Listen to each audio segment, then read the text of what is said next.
Dad was right. Or I'm gonna make him right if I don't find a way to do this. Will I ever forgive myself if I don't make this cut? Where the hell was Millman?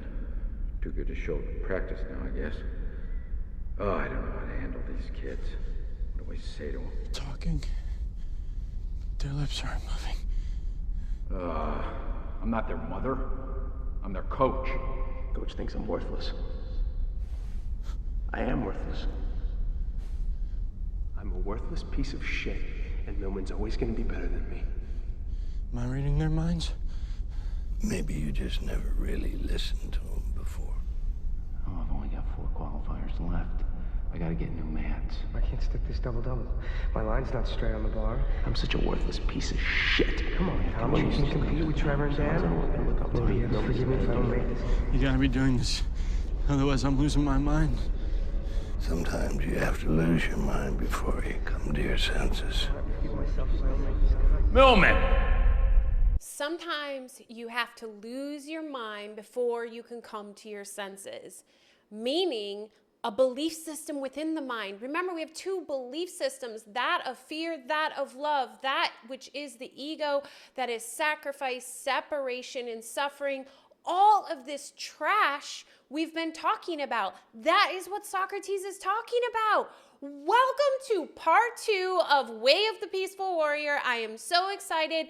If you haven't checked out part 1 yet, please hit pause, go check out part 1 on why we need to clear the mind, because today we are going to cover how to clear the mind. So strap yourself in for part 2, today's trip, the Way of the Peaceful Warrior, and we're gonna really dive into the how-tos of clearing the trash that is in the mind. Oh, okay, we start out, you see all this mental chatter that in fact Dan is able to observe with Socrates. They're sitting over the top of the gymnasium and he's hearing all the things going on in everyone's mind. And he's like, oh my gosh, I must be losing my mind. And Socrates is like, sometimes that's what has to happen in order for you to come to your senses. Fast forward.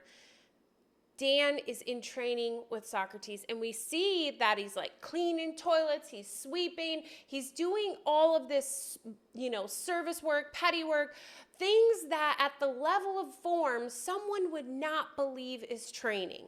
And we also see Dan progressively at the level of form look worse and worse and worse. He looks tired, he looks angry, he looks disheveled, and then he comes into the shop one night and he's like, Socrates, I'm tired, I'm hungry, I'm horny, and I need answers tonight.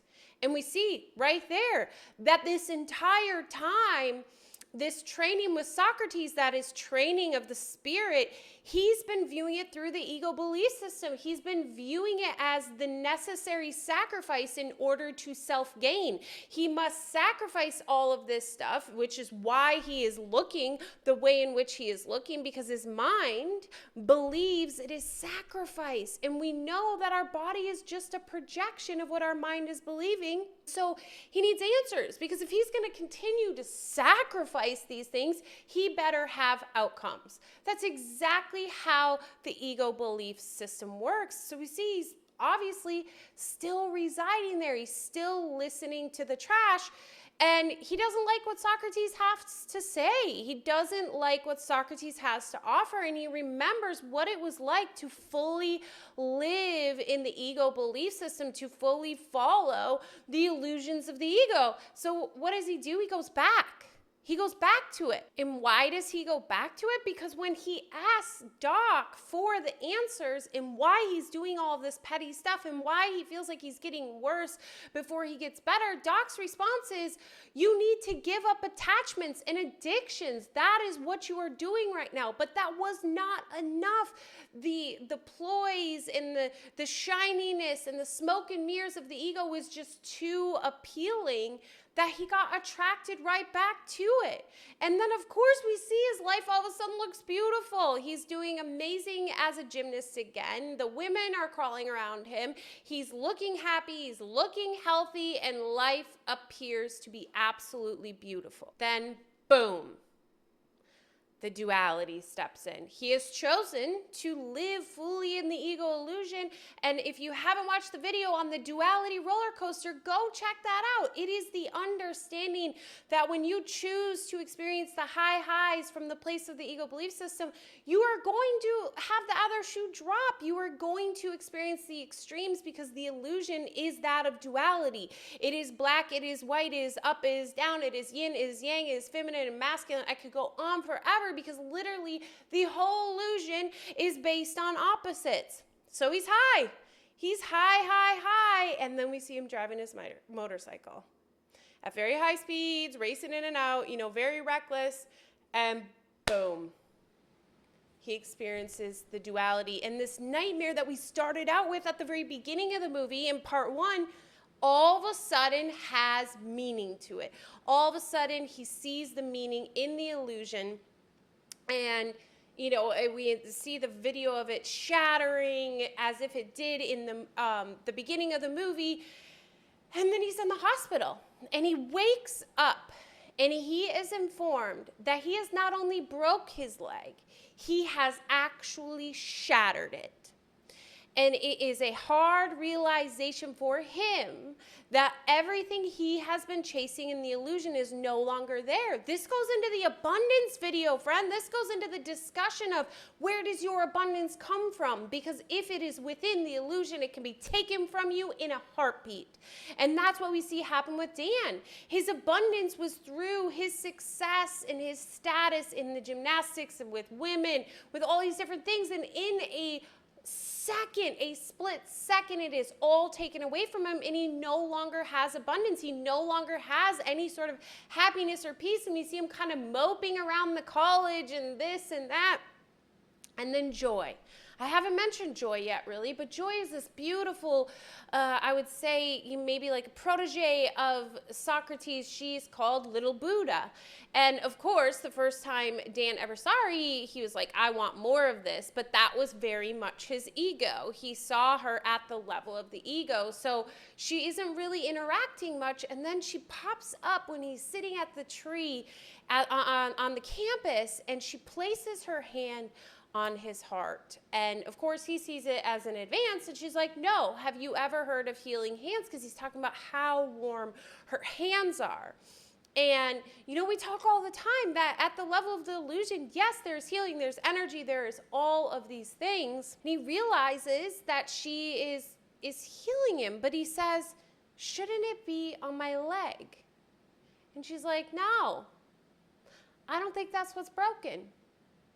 And boom, for me, in my mind, it's like, yes, because the leg is just a projection of an internal state of being. What do we always say? You can't fix things at the level of effect, right? She can't fix his leg and then it not show up as another little fire somewhere else.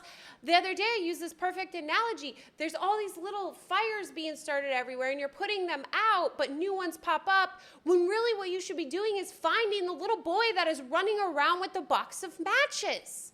And meet him, heal him, because that is the cause of all of these little fires, not the little fires themselves. So that is what joy is doing with him in that moment. So then we see him, and I have speculation that moment with joy and her placing her hand on his heart, I mean, she was really connecting with spirit. It doesn't matter what it looked like at the level of form, but she was able to connect. And we see that because all of a sudden he has this hope he didn't have before, this open to possibilities that he didn't have. And he sees his coach, and he approaches his coach, and he's like, hey, coach, I was thinking, there's qualifiers. The final qualifiers are coming up in the fall, and I think he has 8 months to train hard, and he believes he can do it. And coach is like, absolutely not. And then we see the coach's own trash come into account here, because what the coach says is like, Dan, I've talked to the doctors. They said there is no way. Key. He's listening to a narrative that is not his own, and he's making an absolute, concrete, final decision. Therefore, he is not even opening himself to the possibility of other opportunities, but Dan has. And then Dan is kind of faced with this I believe there's got to be another way, but no one else does. And that's when we see his back against the wall. He's like, I've tried it all. I've tried being coached with Socrates. I've tried the ego way. I've tried the status, and then I went back to this hopeful place. But really that hopeful place was still coming from a place of the ego to some extent. And he's like, I'm done. Back against the wall. And we see him go to the top of this clock tower and throw his cane off. And it's like the tallest clock tower I've ever seen. It's like the clock tower in London, but that's besides the point. So in that moment, you're like, oh my gosh, he's going to jump. And I do believe that was what his plan was, to take his own life. And then all of a sudden he hears this voice. And it's this guy around the corner huddled up. And he starts talking to him. And it's really this like ego-driven discussion about what's the point, because you can't do X, Y, and Z. And it's really that moment that we realize that is the ego. And you see it. All of a sudden, they're kind of face to face, and it's Dan. It's like this evil, scary, mean Dan that's filled with fear and pain, and you're no good anymore. And if you don't have these illusionary things, then what is the point? Immediately, the ego is reminding Dan that you're not living, you're dreaming a dream of death. So you might as well end it, because there's no more reason to go on. You have already got there. And we see Dan begin to grapple and begin to question his own ego, the guy that looks just like him, which is the representation of his ego belief system. And then it's like Dan has that moment that I speak of, and that the Course in Miracles speaks of you really get to this moment of, there has to be another way. And it's this deeper knowingness, not at the level of illusion, like, oh yeah, here's this other way, here's option Q or whatever. But instead, it's this deep knowingness that despite everything you have tried, there is still another way out there. And if you push forward, you will remember it. And that's literally what Dan does. The ego Dan, the representation of the ego Dan, you see the two of them at holding on to one another, and Dan is pushing ego Dan over the edge, and they're kind of scuffling back and forth, and you're like, oh my gosh, what's gonna happen? And then in that moment, the ego Dan says, he goes, do you even know who you are without me? Like this moment of, you can't live without me. And that's what we are taught. For so long on my personal development, my spiritual journey, I was taught, like, become friends with the ego. You need the ego in order to live, because it keeps you from jumping off buildings and blah, blah, blah. And what a funny representation here, because actually Spirit Dan is chucking ego Dan off the cliff. And he acknowledges in that moment that no, he doesn't know who he is without the ego, but he can remember. And then where does Dan go? Dan goes back to Socrates. He shows up in the middle of the night, kind of like this wet, sad dog of like coming back to lick his wounds. And then Socrates shares with him that is the first realization of the warrior, is not knowing. And what I interpret of that is, it's not knowing at the level you've always known, which is at the ego level, which is at illusion, which is at that analytical place. But it's so much deeper within, and this is going to take remembering. But you first have to acknowledge, to throw out all of the knowingness you've ever known, and to know that there is a different way, and it's not the way you are used to. That is the first step of becoming the warrior. And then we can begin the training. And one thing I love about their relationship is there's not a lot of actual communication at the level of form. That's why I recommended this movie to someone and they're like, yeah, it was good, but it's old. And it's like, oh my gosh, it's not about the special effects or the massive constant change in keeping your attention. It is about the message behind this movie.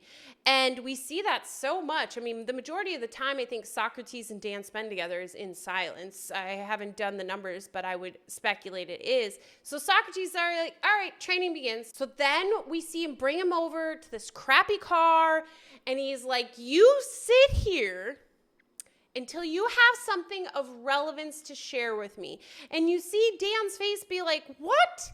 Because again, it is not about the form. It is about the content. It's not some shiny warrior training. This is at the level of the mind, not something shiny that you look at. So he sits there and you see him come to Socrates over and over again with these amazing, beautiful philosophical concepts and statements and jargon.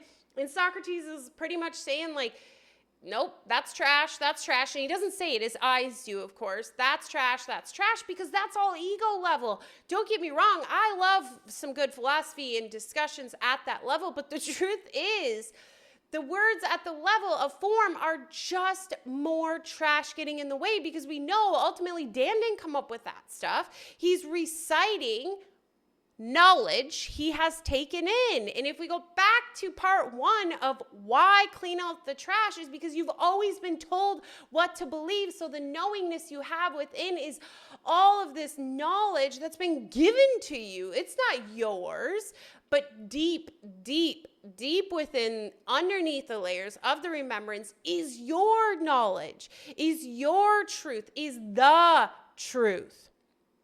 So then finally, we see this moment that resembles the moment in the park when Socrates allowed Dan to experience being in the present moment and fully noticing everything that is occurring all at once. But Dan does it on his own. It's this couple that's kissing up by the station, and he has this like laser focus, and it's like 8 dimension, 8D, I don't even know. It's past 4K television if you really think of it in the time. And it's just vibrant and beautiful. And he's just fully present in the moment. And he's got it. But he's got it in a different way. The other times it was very like knowledge based. And he was like, aha, light bulb. This time it was like a knowingness from within. And he goes up to Socrates and he says, there is never nothing going on.